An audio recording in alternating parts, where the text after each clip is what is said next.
mewakili Saka Bakti Husada Kota Bekasi untuk membawakan materi pertolongan pertama. Lanjut. Oke, sebelum aku ngebawain materi pertolongan pertama, aku mau ngasih tahu nih, apa sih Saka Bakti Husada itu? Saka Bakti Husada adalah wadah pengembangan, pembinaan, keterampilan, dan kemampuan yang ada di bidang kesehatan. Saka Bakti Husada sendiri itu kita dinaungi selain Gerakan Pramuka, kita juga dinaungi oleh Kementerian Kesehatan Republik Indonesia. Lanjut.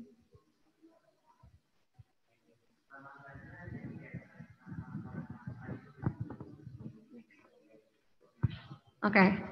Di Saka Bakti Husada sendiri itu ada 6 krida. Pertama, krida penanggulangan penyakit, krida gizi, krida bina obat, krida keluarga sehat, terus ada krida lingkungan sehat, dan terakhir ada krida PHBS.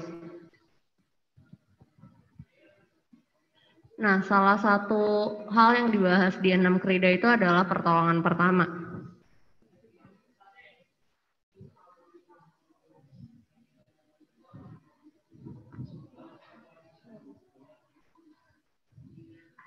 Pertolongan pertama sendiri itu adalah pemberian pertolongan segera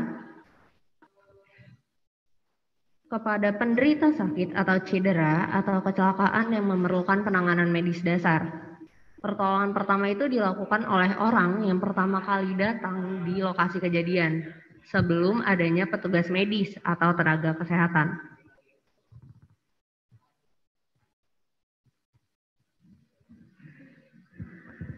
Aku nggak mau ngejelasin panjang lebar tentang teori, aku langsung ngejelasin hal yang sering terjadi saat kecelakaan. Contohnya perdarahan. Beda ya antara perdarahan sama pendarahan. Kalau pendarahan itu adanya untuk ibu hamil, sedangkan kalau untuk perdarahan itu bisa terjadi sama semua orang. Perdarahan itu adalah rusaknya dinding pembuluh darah yang disebabkan oleh benturan atau trauma.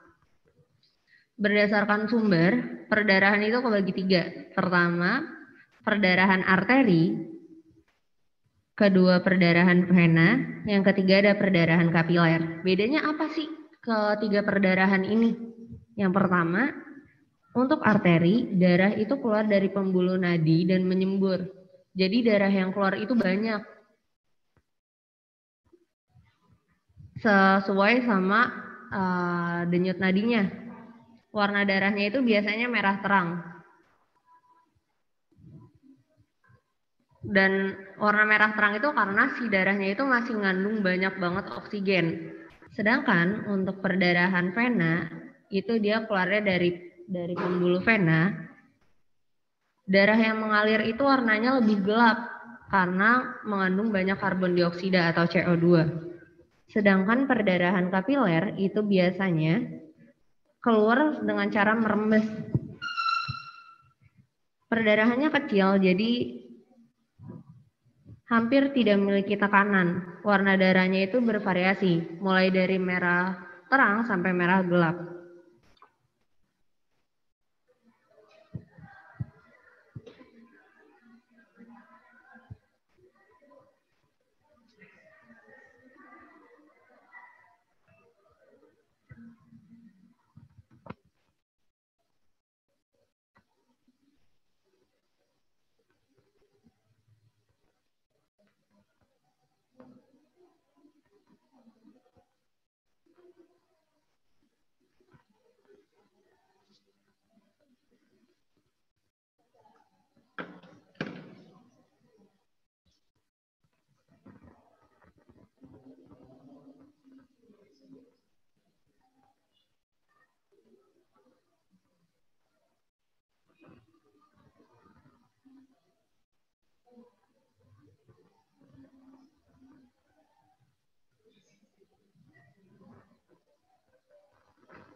Oke, aku lanjutin ya. Tadi udah ngejelasin tentang perdarahan sama sumber perdarahannya. Sekarang cara penanganannya. Nah, hal yang perlu dilakuin sebelum penanganan adalah pemasangan APD.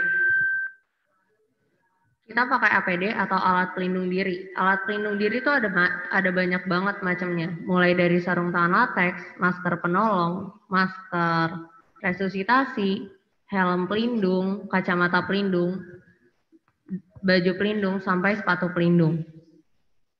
Nah, sebelum ngelakuin pertolongan pertama itu kita harus pakai itu semua. Kita pakai seminimal mungkin itu masker sama sarung tangan latex. Kenapa sih kita perlu pakai itu? Karena kita beranggapan bahwa seluruh darah yang keluar dari korban atau penderita itu dapat menularkan penyakit.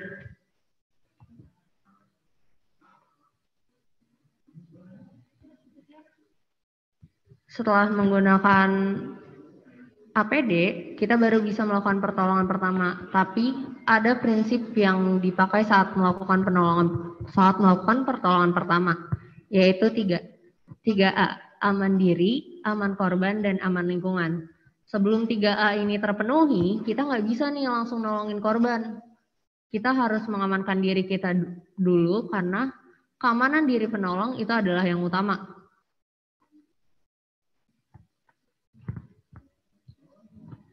Setelah itu baru kalau 3A ini terpenuhi, kita kendalikan pendarahannya. Gimana sih ngendalin pendarahannya? Pertama, ketahui dulu lokasi perdarahannya. Saat kita mengetahui lokasi perdarahannya, kita bisa tekan perdarahannya supaya darahnya itu berhenti mengalir. Tekan, tinggikan, dan ikat perdarahannya. Maksudnya diikat gimana sih? Nih, contoh, ada perdarahan di lengan atas. Di lengan atas sebelah kanan. Nah, di area yang saya pegang ini ada perdarahan nih. Kelihatan nggak? Nih ya, aku minjem ke temen aku. Misalkan dia ada luka di area sini. Nah, di area sininya itu ada luka, kita pakai pembalut, bisa pakai kain, bisa pakai mitela. Mungkin anak-anak PMR tahu apa itu mitela. Atau apapun, selagi kain itu bersih, kita tutup nih lukanya. Lukanya ditutup, terus kita ikat lukanya. Dari kita balut itu, barulah kita tinggiin. Kenapa sih ditinggiin? Karena kalau misalkan perdarahan itu nggak ditinggiin, yang ada perdarahannya itu nggak akan berhenti. Tinggiinnya gimana? Nah, tinggiinnya itu sekitar 30 cm di atas jantung. Kalau misalkan perdarahannya masih ngalir, apa yang harus dilakukan?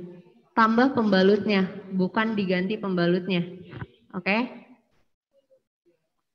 Nah, kita lanjut ya. Selanjutnya itu ada luka.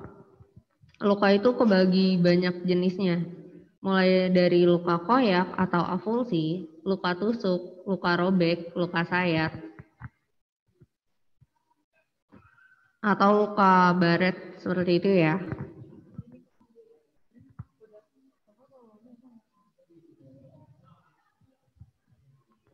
Nah, tiap luka itu punya penanganannya sendiri-sendiri, nggak bisa disamain. Cuma secara garis besar atau secara umum, penanganan lukanya itu sama semua. Secara umum ya, mulai dari dia ngebersihin dulu, dia bersihinnya tuh pakai air, bukan lagi pakai alkohol. Kenapa nggak pakai alkohol? Karena alkohol itu biasa dipakai untuk membersihkan alat medis. Kita bersih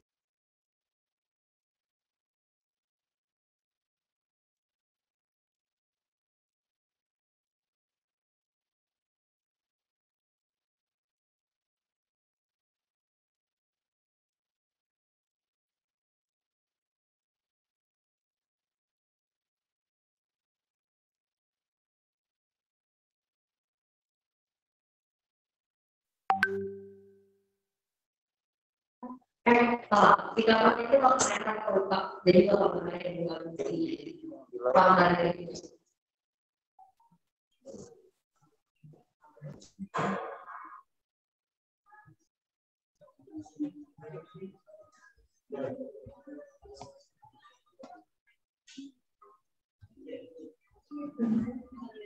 Kenapa PPT-nya kelihatan di sini? Apa?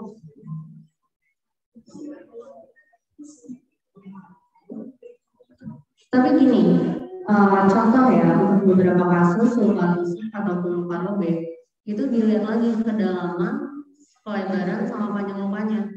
Kalau misalkan lebih dari 0,5 kedalaman lukanya, itu udah bukan lagi luka robek atau bukan lagi luka tusuk, tapi masuk ke perdarahan. Gitu.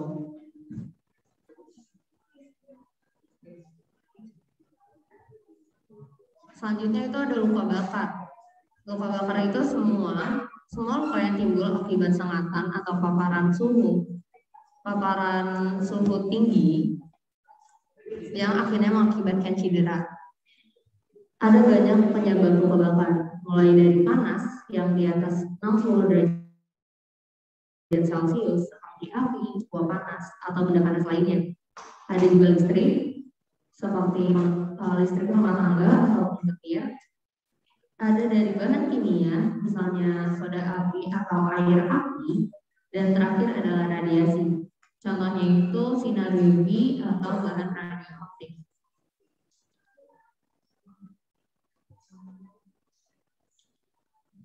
Nah, gimana sih penanganan luka bakar itu? Penanganan luka bakar itu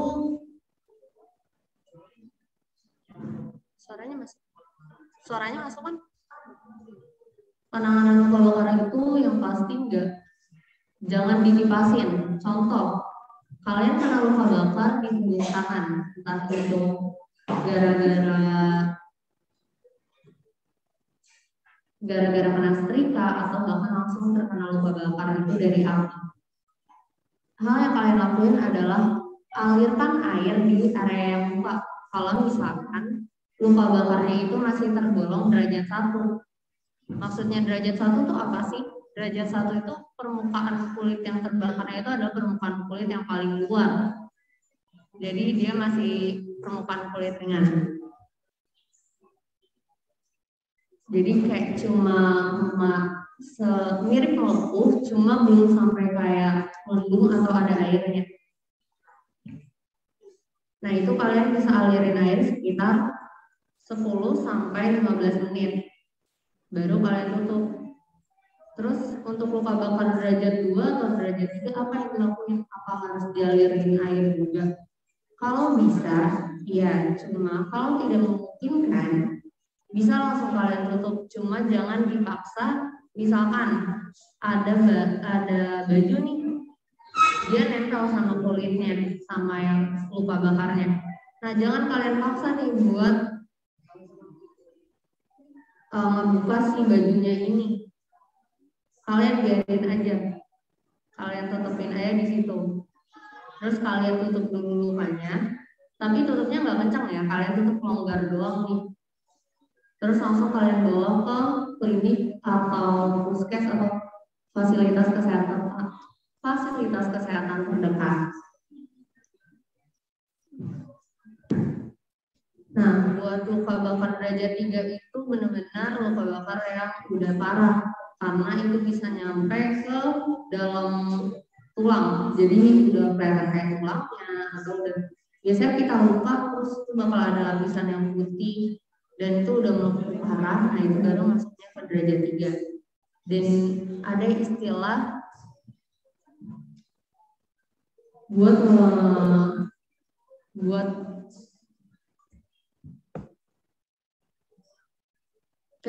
selanjutnya itu adalah penanganan patah tulang. Patah tulang itu adalah terputusnya jaringan tulang. Nih ya, ada contohnya di samping. Patah tulang itu kebagi 2. Ada patah tulang terbuka dan patah tulang tertutup. Patah tulang terbuka itu patah tulangnya itu sampai dari jaringan kulit. Jadi dia merobek kulitnya. Itu disebut patah tulang terbuka.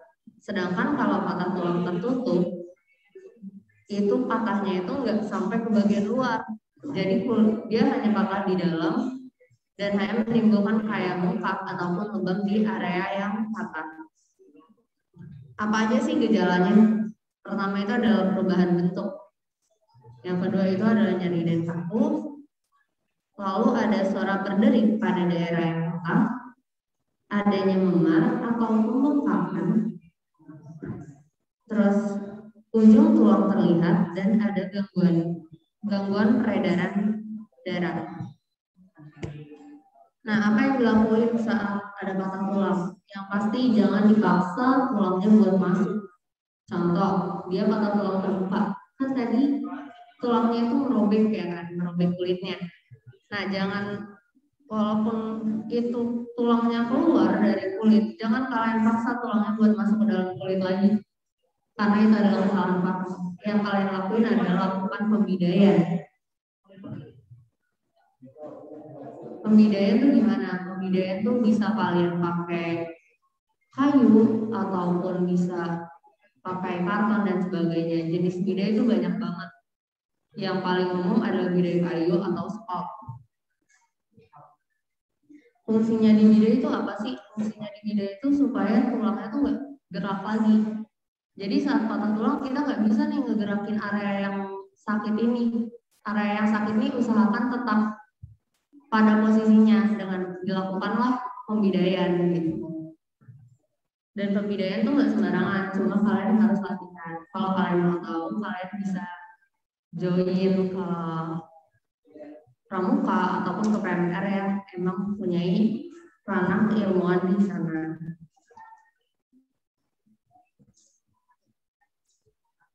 Selanjutnya itu ada shock.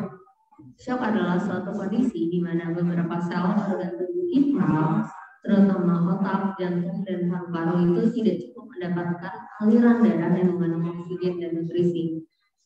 Biasanya itu terjadi kegagalan jantung dalam memompa darah, kehilangan darah dalam jumlah besar, atau pelebaran pembuluh darah.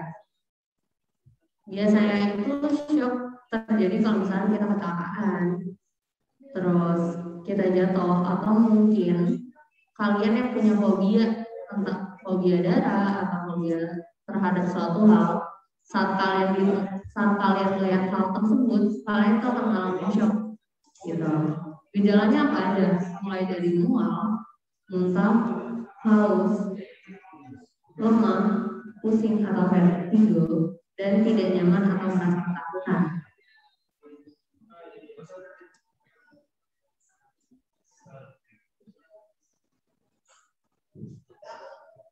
Nah, terus kasus yang sering terjadi nih di sekolah-sekolah atau saat kita lagi kegiatan ada pemeriksaan atau epistakis, yaitu perdarahan yang terjadi di area hidung.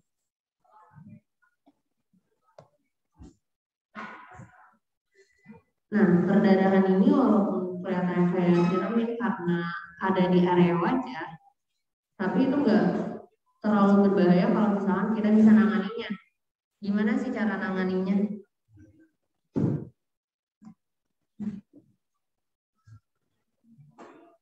Pertama, si korbannya itu didudukin tegak. Jadi punggungnya itu tegak. Usahakan jangan berbaring. Kenapa jangan berbaring? Karena saat dia berbaring, darah yang harusnya keluar dari hidung akibat mimisan itu malah kembali ke dalam dan akhirnya ke otak. Itu bisa menyebabkan kerusakan. Posisikan tubuhnya condong ke arah depan agar darah itu keluar melalui hidung, bukan melalui tenggorokan. Ada beberapa yang berpendapat bahwa saat terjadi mimisan itu harus dikompres menggunakan es, tapi ada juga yang lebih memilih untuk memijat pangkal hidungnya. Hal ini tuh mimisan tuh nggak bisa langsung dibiarin gitu aja. Kalau misalkan dibiarin tanpa penanganan, yang ada nanti si korbannya itu bisa pingsan atau shock. Makanya sering dilakukan pemijatan di pangkal hidung agar perdarahannya itu terhenti. Fungsinya dikompres itu buat memperlambat peredaran darah yang keluar ya.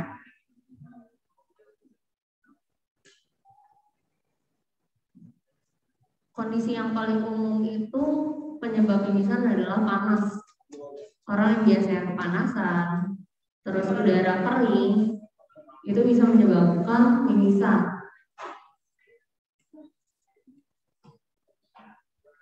Bahasan yang terakhir itu adalah pingsan. Biasanya nih saat upacara, sekolah-sekolah itu pasti banyak banget siswa yang ke belakang dengan alasan, "Kak, saya capek, Kak, saya kayaknya mau pingsan deh." Nah, pingsan itu nggak bisa kita perkirain. Kadang tiba-tiba langsung black out aja di kitanya. Pingsan itu disebabkan oleh turunnya tekanan darah secara tiba-tiba yang mengalir ke otak sehingga menyebabkan adanya pingsan gitu.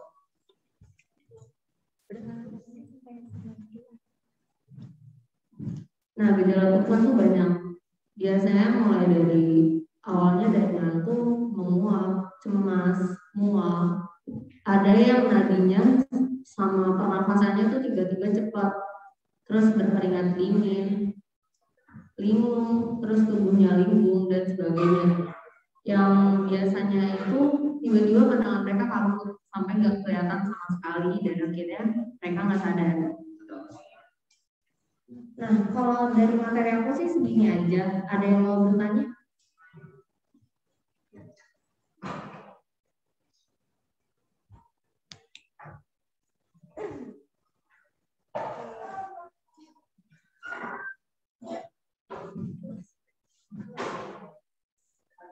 Baik, terima kasih Kak Beda atas materinya. Selanjutnya adalah di kandidat. Ini ada pertanyaan pertama dari Aulia, kelas IPS. Ya. Pertanyaannya, mengapa tindakan Persoalan pertama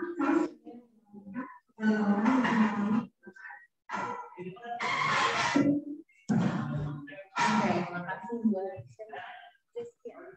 buat Zaskia ya. Kenapa sih harus dilakukan pertolongan pertama pada kecelakaan? Sebelum aku ngejelasin ke situ, aku bakal kasih tahu tujuan pertolongan pertama sendiri. Ada 3 tujuan utama pertolongan pertama, yaitu menyelamatkan jiwa, mencegah cacat, dan memberikan rasa nyaman untuk menunjang proses penyembuhan.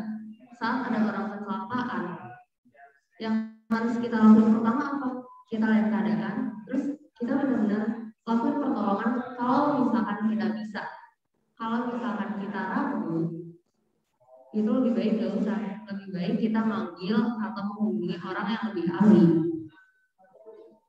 Nah, pertolongan pertama ini kayak yang tadi aku bilang tujuannya untuk menyelamatkan jiwa korban. Kalau misalkan kita nggak melakukan pertolongan pertama, padahal kita bisa, kita tuh bisa kena pasal. Karena saat melakukan pertolongan pertama itu ada pasal 531 KUHP tentang memberikan pertolongan pertama. Ntar bisa dicek ya, atau bisa tanya aku via DM. Jelas nggak buat Zaskia jawabannya?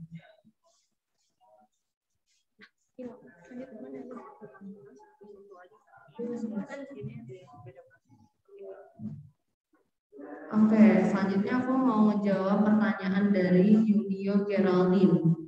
Kak, saya mau tanya, jika ada kasus panic attack dalam gejala shock, gimana pemulihan secara psikologis? Oke, biasanya panic attack itu dia ada hubungannya sama ketakutan di masa lalu. Kenapa sih ketakutan di masa lalu? Biasanya kita harus hindari dulu nih pemicunya. Pemicunya apa sih? Pemicu panic attack-nya apa? Kita harus tahu dulu pemicunya apa supaya kita juga bisa tahu apa yang harus kita lakuin. Karena saat terjadi panic attack tapi kita nggak tahu apa pemicunya, kita nggak bisa ngapa-ngapain. Kita cuma bisa nenangin korban, kita bantu korban supaya atur nafasnya agar dia lebih tenang gitu.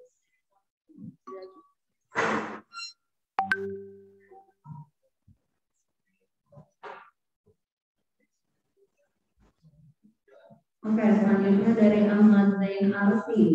Pak, kalau nafas buatan itu digunakan saat kapan saja? Oke, nafas buatan ya. Nafas buatan itu dipakai kalau misalkan si korban atau penderita itu membutuhkan RJP atau resusitasi jantung paru, di mana tiba-tiba si korbannya ini dia jantungnya tuh berhenti berdetak gitu kan. Nah itu diperluin RJP. Cuma RJP itu nggak dilakuin sembarangan orang. Orang yang bisa ngelakuin RJP itu orang yang udah ngelakuin pelatihan. Buat kita yang masih awam atau kita yang nggak punya basic di kesehatan, kita tuh nggak bisa ngelakuin RJP gitu. Kalau misalkan orang itu tenggelam, terus tiba-tiba dia nggak sadar nih, terus pas dicek nadi sama jantungnya itu detaknya udah lambat atau detak nggak ada, kita bisa ngelakuin RJP gitu. Jadi dipastiin dulu nadi sama jantungnya itu masih ada atau enggak. Kalau misalkan masih ada cuma tipis atau lemah, bisa nih kita kasih RJP atau tadi nafas buatan. Tapi kalau sekarang itu udah enggak langsung pakai nafas buatan mulut ya, udah ada alatnya gitu.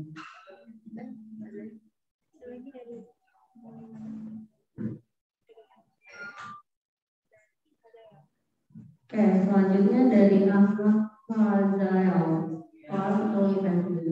Bagaimana pertolongan pertama yang tepat tidak terjadi ular dan binatang berbisa lainnya?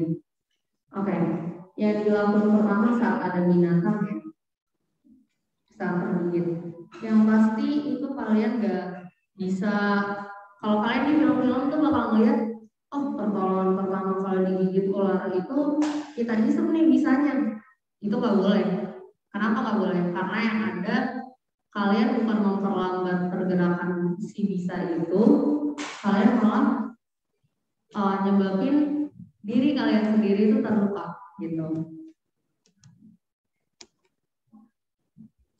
Pertama itu misalkan dia terkena gigitan di pergelangan tangannya di sini, kalian bisa diikat atau kalaupun nggak ada yang diikat buat nahan si bisanya biar nggak nyebar, jangan pernah gerakin area yang terkena gigitan, karena semakin banyak gerakan itu bisanya bakal semakin menyebar. Bahaya kalau misalkan udah sampai jantung. Kalau terkena gigitan, kalian bisa ikat, tapi jangan pakai terikat. Kalian balut nih. Misalkan tadi kenanya di pergelangan, kalian balutnya di lengan bawah. Itu kalian balut, terus udah jangan kalian gerak-gerakin lagi.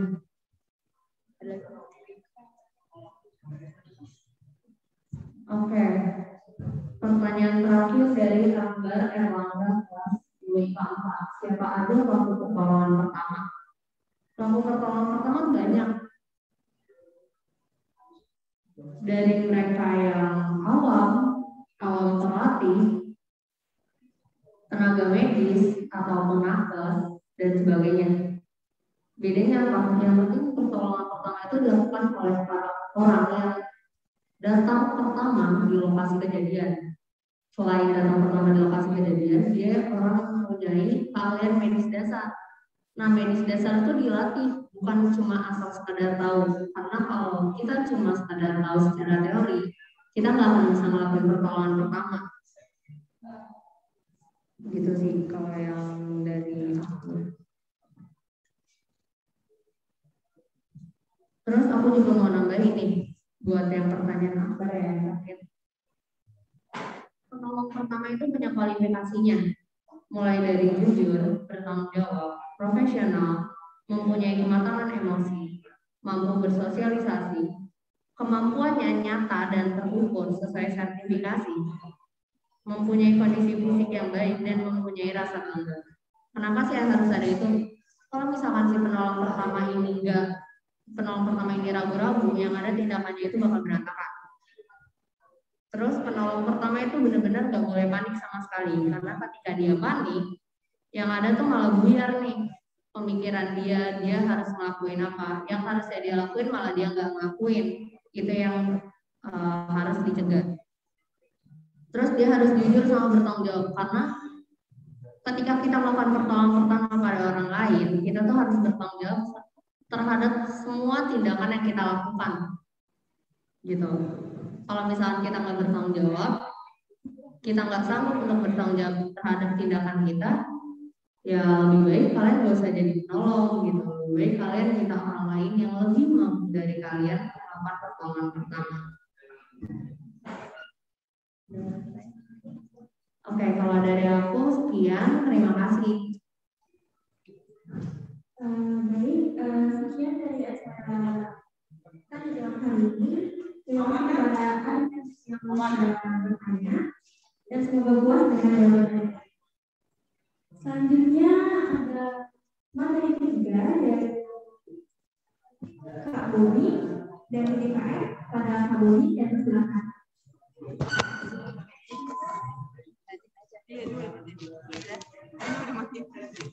Satu dulu ini mau dimatiin.